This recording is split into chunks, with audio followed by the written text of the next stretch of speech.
Buenos días, profesor.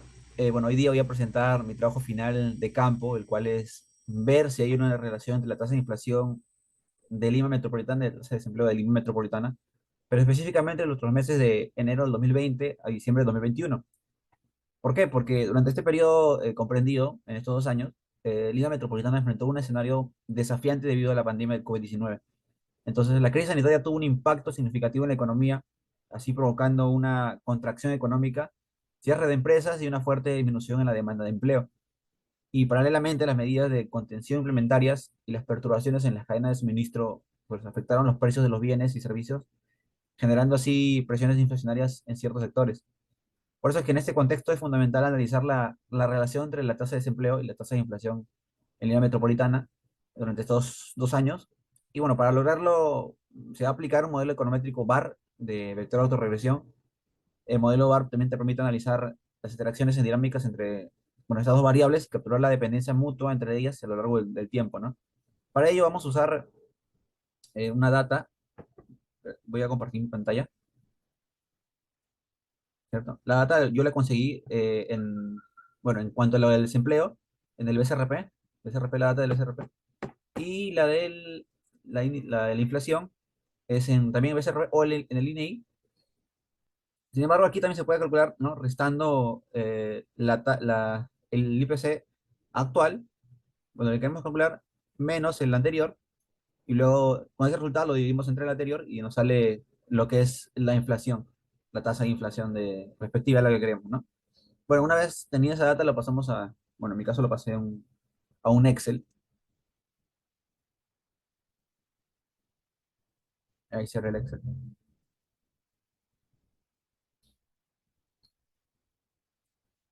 Y ya. Bueno, aquí vemos, son 24 datos en general, por esos 2 años, periodo de enero a diciembre del 2021, ¿no? De enero del 2020 al 20. Entonces, una vez teniendo esa data, abrimos el eViews,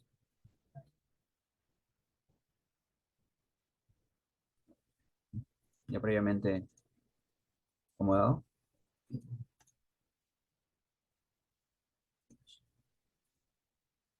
Ya, bueno, una vez cargados los datos de las series mensuales, ¿no? Porque son mensualizadas de 12 meses, en el eViews estimamos un modelo bar en los rezagos.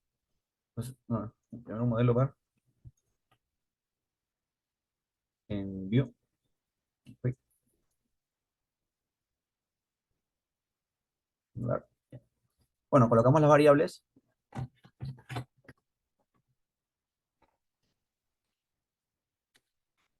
y vemos que, bueno, va con dos rezagos, ¿no? Para que se haga el modelo y ahí probar si es que es correcto mediante el test de lag length criteria, ¿no? Entonces lo cargamos y vemos aquí que para cada variable se hicieron dos rezagos. Sin embargo, debemos comprobar si es que los números rezagados son eficientes para poder pronosticar. Entonces, para ello usamos el test de lag length criteria y vemos cuántos números de rezagos serían los más eficientes para los criterios dados, ¿no? Entonces, como se observa, vamos a poner.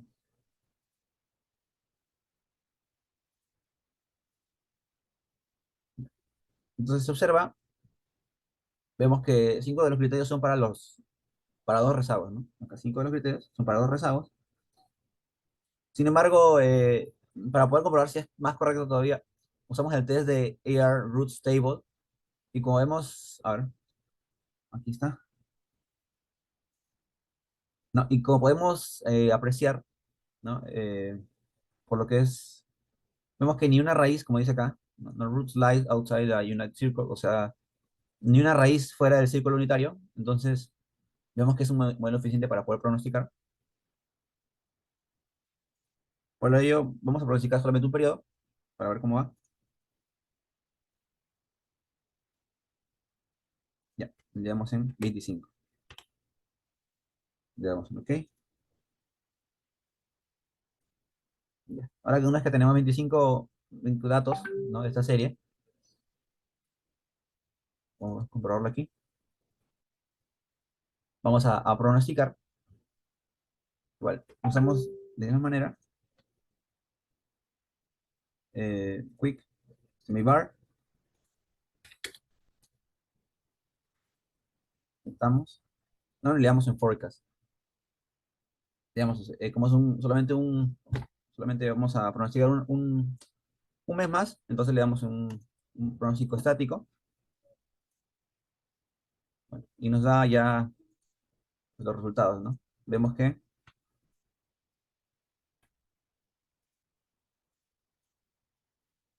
vemos que para bueno, 25, que sería ya el enero del 2022, la tasa sería de inflación de 0,5, mientras que la de desempleo sería de 7,8, ¿no?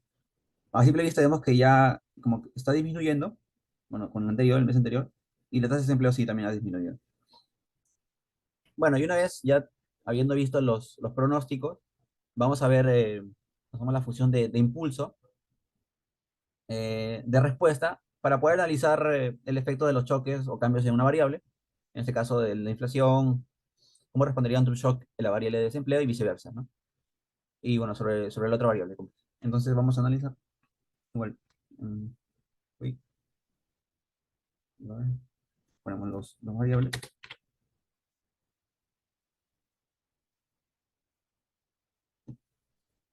y le damos en Impulse Response. Por aquí sí, tal cual. Entonces solamente 10, ¿no? 10 pronuncios adelante. Aquí vamos a ver. No, entonces vemos que cómo respondería los gráficos de cómo respondería la inflación ante un shock de la inflación, ¿no? Cómo respondería la inflación ante un shock en la tasa de desempleo. Acá la tasa de desempleo, cómo respondería ante un shock en la tasa de inflación. Y aquí, bueno, ¿no? Cómo respondería la tasa de desempleo ante un shock en la tasa de desempleo. Bueno, entonces, como vemos en este caso, para cómo respondería la tasa de inflación ante un shock en la tasa de desempleo, vemos que ante una variación en la tasa de desempleo, la tasa de inflación en el segundo mes pues, descendería considerablemente. Sin embargo, estaría en alza hasta los meses siguientes para luego estar sin ninguna alteración debido a un shock en la tasa de desempleo, ¿no? Esto a un corto plazo. Y sin embargo, bueno, para la tasa ¿cómo respondería la tasa de desempleo ante un shock en la tasa de inflación? Vemos que ante una variación en la tasa de inflación, la tasa de desempleo empezaría a descender también considerablemente, no tanto, en el primer mes, para luego llegar a su punto más bajo en el tercer mes, como vemos aquí, y luego ir ascendiendo hasta mantenerse sin ninguna alteración debido al shock en la tasa de inflación, ¿no? Y bueno, como unas conclusiones, es que los resultados del análisis revelaron pues, una débil relación inversa negativa entre la tasa de inflación y la tasa de desempleo a corto plazo, como vemos aquí. Y esta relación indica que en el corto plazo, cuando la inflación experimenta un aumento, el desempleo tiende a disminuir y viceversa. Sin embargo, es importante que destacar que esta relación es débil y puede estar sujeta a la influencia de factores externos y otros elementos económicos, ¿no? Además, también durante el periodo de estudio, lo que ya está en el informe, se cerraron diferentes intervalos de tendencia tanto para la tasa de inflación como la tasa de desempleo. Esto debido, bueno, a la pandemia de COVID-19 generó un impacto significativo en la economía, provocando choques económicos y cambios abruptos en las variables analizadas. Por ejemplo, la inmovilidad social y la población y la paralización de ciertas actividades económicas durante los primeros meses de la pandemia, ¿no? Desde marzo del 2020 hasta, se puede decir, octubre del 2020 también, de ese mismo año. Y todos esos impactos redujeron la demanda de bienes y servicios, lo que a su vez llevó a una disminución temporal de la inflación. Bueno, y por otro lado, el aumento de precios de combustibles y otros factores externos contribuyeron a incrementar la inflación en ciertos momentos del periodo analizado. Al mismo tiempo, las medidas de movilización social y restricciones empresariales ocasionaron un incremento significativo en la tasa de desempleo en los primeros meses de pandemia. Bueno, y algunas recomendaciones que también está dictando el informe es, se recomienda que los estudiantes y egresados investigadores de economía que analicen que estudien y traten de andarse en otros modelos que nos den más seguridad para hallar relaciones entre las variables estudiadas, que es la tasa de inflación y la tasa de desempleo, así como recomendar de usar distintas herramientas de econometría para comprender aún mejor los resultados. Bueno, profesor, esto fue mi análisis entre cuál es la relación entre la tasa de desempleo y la tasa de inflación en este periodo de COVID, ¿no? De COVID, que nos afectó a todos, la pandemia, en Lima Metropolitana. Muchas gracias.